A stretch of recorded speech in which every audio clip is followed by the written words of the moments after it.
Now at 10, this is Fox 61, Connecticut's news station. Protests are planned across Connecticut Saturday from Hartford to New Haven as part of a national movement taking aim at President Trump. Thank you for joining us for Fox 61 News at 10. I'm Raven Blue. Organizers calling it No King's Day, a coordinated protest falling on Flag Day, the Army's anniversary, and Trump's birthday. Fox 61's Stephen Reels shows us what's being done to prepare for tomorrow's demonstrations.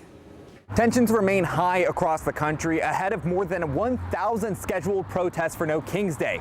One of those is scheduled to be right here on the City Hall Green in Middletown, Connecticut. And before what is sure to be an emotional day, state law enforcement have made their preparations. Fresh off explosive demonstrations in cities like Seattle, protests are soon to take place across Connecticut. What kind of human being does that? Aimed to oppose the Trump administration and the recent arrests made by ICE since his inauguration. This is absolutely unacceptable. Which already prompted protests earlier this week in Connecticut after ICE detained a New Haven mother on her way to drop her kids off at school and a high school senior set to graduate in Meriden. On Saturday, the Green here in Middletown and more than 30 other locations like it are expected to be the platform for thousands of protesters in the state on No King's Day, as they take advantage of their freedom of speech in a peaceful act of defiance, according to Jeannie Gulimino with Middlesex Connecticut Indivisible, the organizers for the protest in Middletown. Because in this country, we believe in democracy. We do not have kings.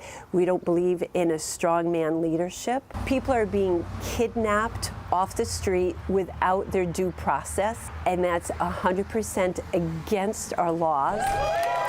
The upcoming protest has already seen Connecticut lawmakers weigh in, like Republican State Senator Rob Sampson, who said in a statement to Fox 61, the demonstration misses the mark. And in part, quote, "I'm glad to see them finally opposing unchecked power, but they're looking in the wrong direction. The real authoritarianism in America today isn't coming from kings or Republicans. It's coming from the modern Democrat Party and their allies in blue state governments like Connecticut." End quote. And we say enough is enough. Ahead of the statewide protest, law enforcement like Connecticut State Police tell Fox 61 they are prepared to maintain a safe environment for everyone, an effort protest organizers say they aim to assist. We're 100% cooperating and communicating with our police department here in the United States. We have a long history of people protesting, and that's one of our constitutional rights, to speak out, to disagree with the government,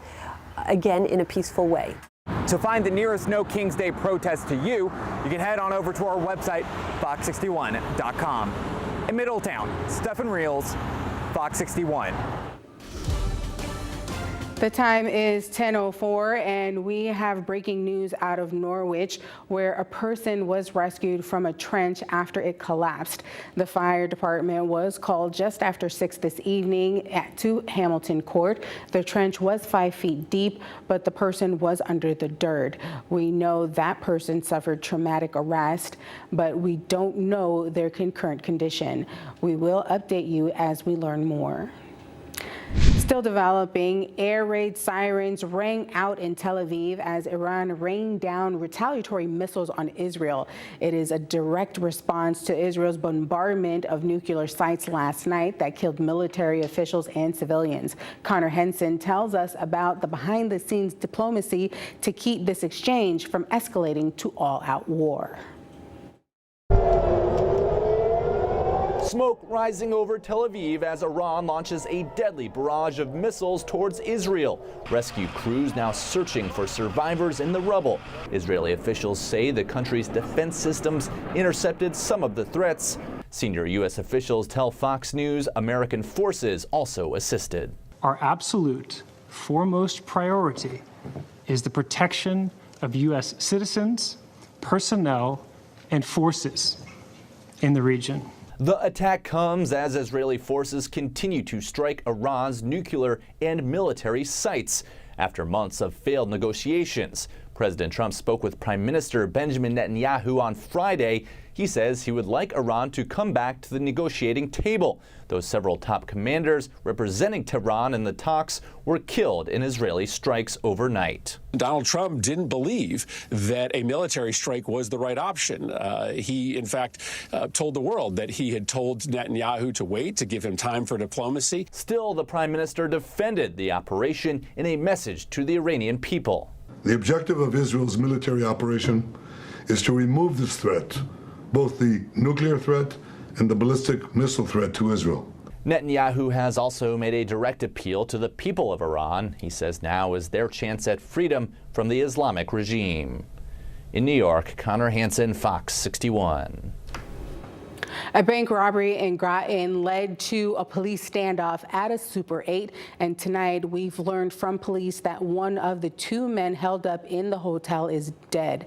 This all started Thursday morning when police say the men robbed a bank. Fox 61's Alicia Hercules has the latest on the investigation. The Chelsea Groton Bank says thanks to their staff's quick response, police were alerted immediately about the robbery. We are trained here at the bank to respond in a certain way. The team did exactly as they were trained to do. So we're really proud of them for that. Lori Duffy, the Executive Vice President, Chief Experience and Engagement Officer for Chelsea Groton Bank, says she's thankful no one was injured. You know, we're grateful that our team members and, nobody was hurt in the situation. So that's the most important thing is safety. Duffy says one customer was inside the bank at the time of the robbery. Bank staff called police just after 10:30 Thursday morning. They told police two men came into the bank and said they were armed. Police say the pair passed a note to a teller and demanded cash. They released these surveillance photos of the men who at the time were wearing baseball hats and medical masks. Police say the pair left the bank with an unknown amount of cash. After the robbery, the bank closed for the rest of the day. Police say they found the vehicle involved in the robbery at the Super 8 motel in Groton at around 5 p.m.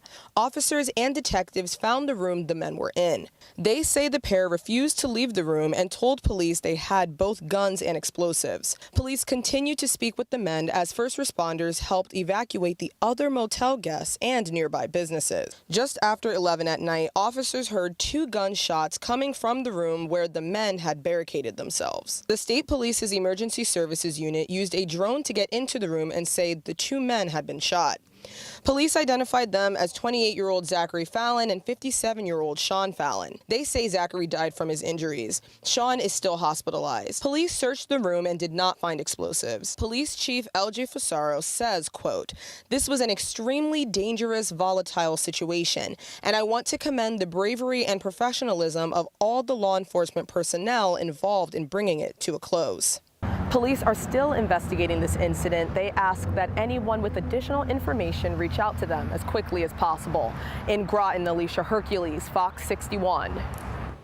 Hill Road in Harwington is back open tonight after state police say a gun sparked a house fire this afternoon. Here is what we know. State police were called at 2:30 about a woman who shot a gun in her home, which sparked the fire. She was arrested. We don't know if she's been charged. The investigation continues.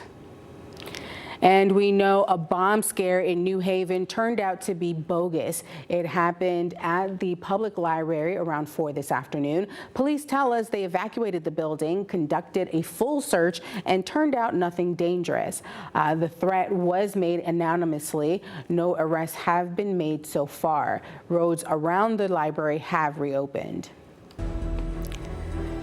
Kent Mawhinney faced a Stamford judge this morning on charges connected to the 2019 disappearance and presumed death of New Canaan mom Jennifer Farber Dulos. He pled guilty to interfering with an officer charge. As part of a plea deal, the state dropped the conspiracy to commit murder charge, which he already pled not guilty to. Prosecutors say they did not have sufficient evidence for that case. The court says because Mawhinney has already served 11 months in jail, that's enough for him not to be sentenced again. He will be released and won't go to trial. Mawhinney met with reporters outside of court this afternoon. They asked if he knew what happened to Jennifer. Here's what he had to say. Obviously, it's a tragedy. But, you know, I have as much responsibility for that tragedy as you do. Do you know where she is? No. If I did, I would tell them. Mawini was Fotis Dulos' friend and personal attorney. Prosecutors think Fotis killed Jennifer, but he took his own life before he could be tried in her death. Mawini was accused of helping to cover up the disappearance. Jennifer's family released a statement after Mawini's guilty plea and dropped charges. It read in part, quote, "We believe that someone possesses additional knowledge about where she is, and we hope fervently that they will come forward with that information. We miss Jennifer every day in every way and ask that you please respect the privacy of her family and loved ones. Thank you," end quote. The only other person alive and facing charges in Jennifer's disappearance is Michelle Troconis. She is Fotis' former girlfriend and is serving a 14-year sentence for conspiracy to commit murder and tampering with evidence. She also faces a contempt charge tacked on during her trial. She'll be in court next week.